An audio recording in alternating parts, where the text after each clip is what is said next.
What's up, YouTube? Capital G here, another DN duel commentary. My opponent's rating is 1416. Playing Chain Beat again. This is my version. It is similar to the other version, but it has my fingerprints on it. And don't worry, I'll show both versions in their full glory either today or tomorrow. I open up with the Tinky, which means I'm going to go ahead and I'm going to get a Rabbit.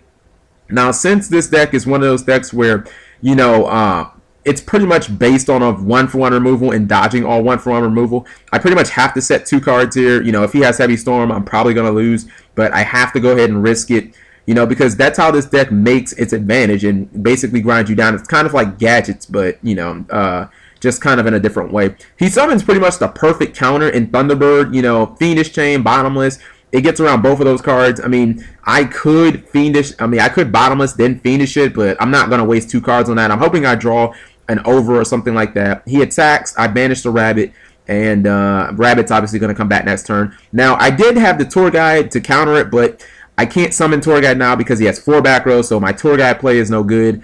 At this point, considering I don't want to burn 2 cards to kill his Thunderbird and put him +1, I'm just going to summon Mageline, and she really doesn't serve a purpose. I'm just hoping that, you know, I can thin my deck out, draw another card, and, you know, make do. Now, he plays Torrential, which was perfect because I didn't want Mageline to begin with, and he knows that, you know, either I'm going to chain my Rabbit, he's going to chain his Thunderbird, so Mageline's going to end up missing timing. I chain my Rabbit, and then he chains his Thunderbird, which means I'm going to go ahead and I'm going to chain my Fiendish Chain so that his monster will still be face up on the field and it'll die. He chained Macrocosmos to that, which really doesn't have any bearing on this at all.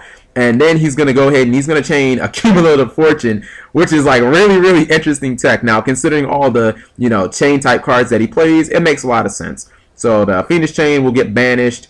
I'm not obviously reading that he's going to play Heavy Storm. So at this point, I feel kind of confident that I can keep 2 back row cards in my back row pretty much the entire game, if not more, you know, if I get like a Starlight or something like that.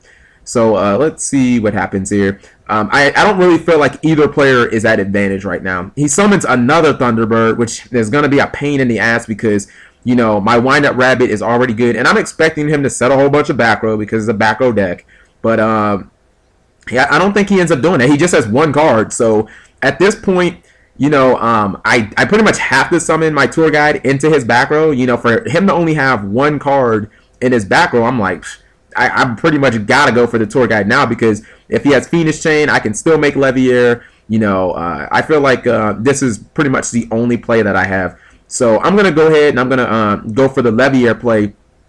Obviously, I'm looking to get his Thunderbird back because, you know, Thunderbird is an amazing card that works with my deck, hence why I play it too. So he doesn't have any responses to this. You know what I mean? So at this point, I'm like, well, okay, I'm just going to go ahead and I'm going to chest the water and I'm going to crash Thunderbird into Thunderbird, knowing that this Thunderbird was free to begin with. So, you know, if nothing else, then I at least got rid of the problem, plus I got a free Leviair on board.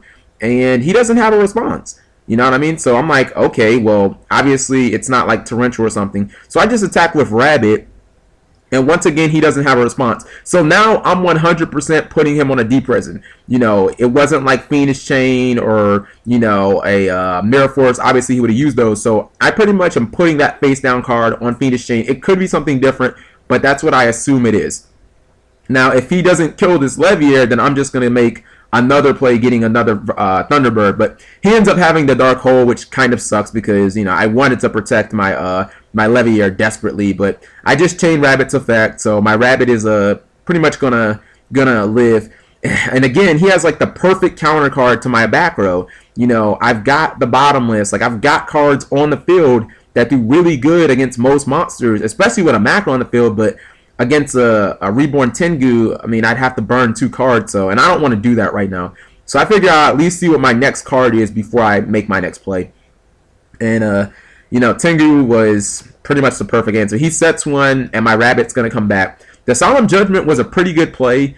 I pretty much have to commit, you know, wasting 2 cards on the Reborn Tengu because I don't want to take another attack. You know what I mean? I don't want to potentially have him, you know, win with something like a Horn of the Phantom Beast or some crazy shit, and he have to like burn my Solemn. So I figure at this point I'll go ahead and I'll use like the Mirror Force to try and get rid of the Reborn Tengu.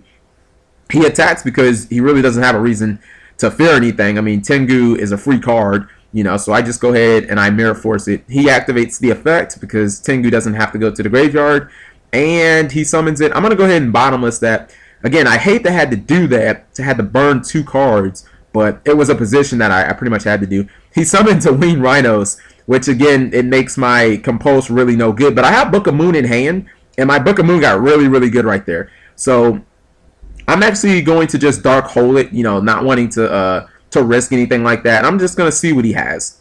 He doesn't have any response. He plays, actually, no, that's what he did. He played Macrocosmos. This was a really slick move. He played Macrocosmos, and then he chained Winged Rhinos to the Macrocosmos. So that was really slick.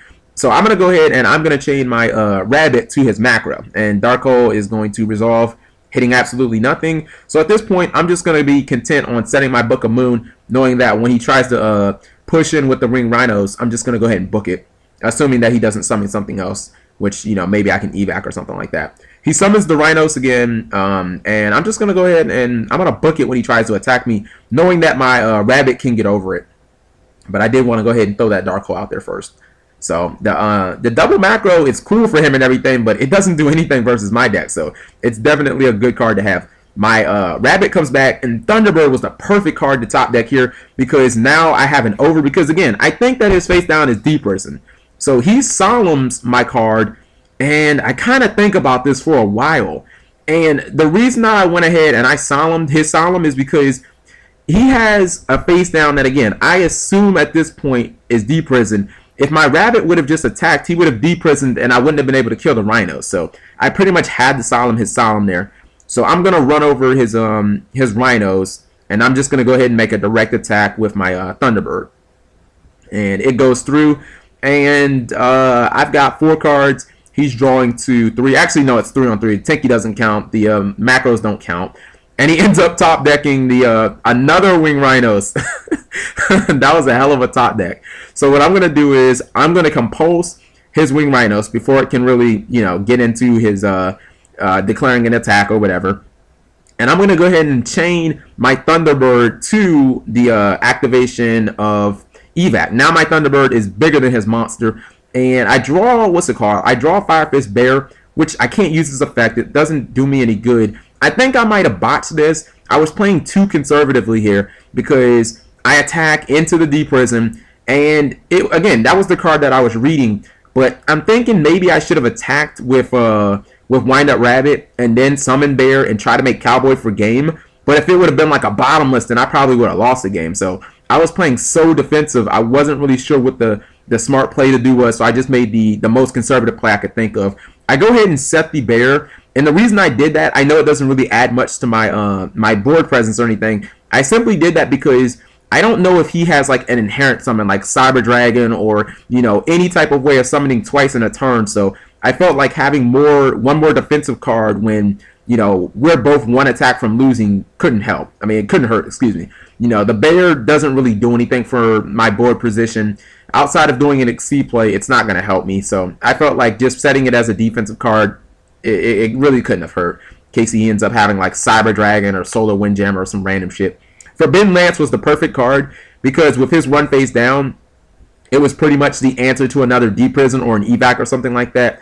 So if my Thunderbird attacks and he happens to play, something not named Mirror Force like a D-Prison, then I could just play the Rabbit and I could Lance over him for game. So I end up getting the win because I assume he must have set like a bluff or something like that. But hope you guys enjoyed the duel. It was pretty fun to see a mirror match, and take care.